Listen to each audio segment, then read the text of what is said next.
Alright, what's going on, y'all? I'd like to update one of my older videos that was called We Must Hate Transgender Sin. It received a number of views, and I don't really believe it captures what I want to say on the subject.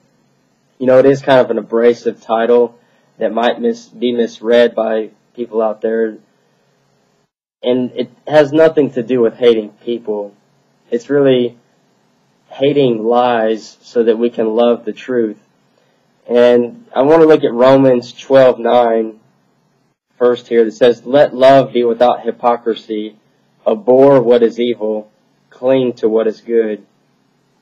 So in order to really love what is good and true, we must hate what is false and evil.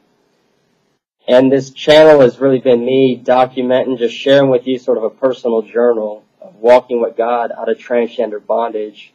And it has been warfare. It's been battle.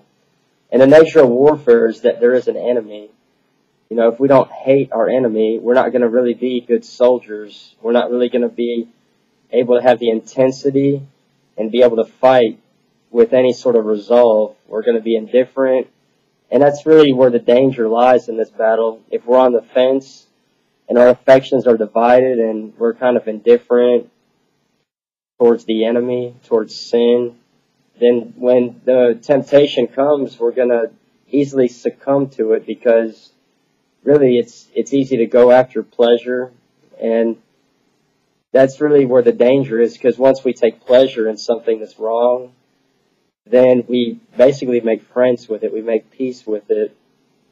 And in order to be victorious in this, we have to come to a place where we're willing to cut ties with evil.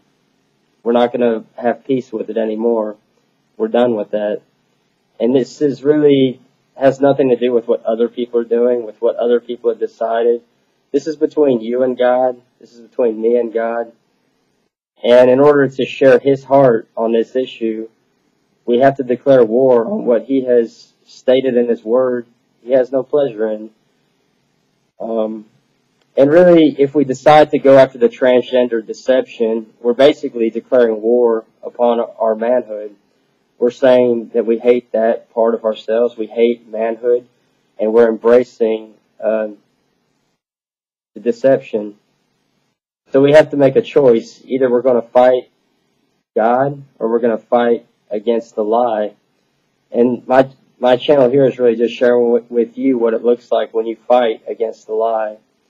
Now, I love people. I want to love people more. This has nothing to do with people. It's about hating lies, hating darkness. And as we do that, we open up a way for God's love, for His truth to change us in such a way that we can really enjoy the good gifts that He's given us. You know, this last year, over 2014, really God just been so good to me and helping me be the man He created me to be. And so I just look forward to sharing with you more of what He's been doing in my life. Not to just say, hey, look at what He's doing in my life, but in hopes that it'll be helpful to you. And in order to be overcomers in the battle that we're in, you know, just by being born onto this planet, we're in a battle between good and evil.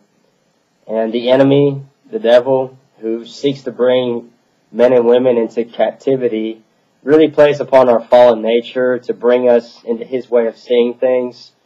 That fallen nature really just looks to find gratification, to indulge in sensual pleasure. And as we do that, as we're undiscerning in what is true and right and good, we give ourselves over to darkness. And then as we make peace with that, there's really no way to escape it, because our will and our hearts are really bent on pursuing those things to our own destruction.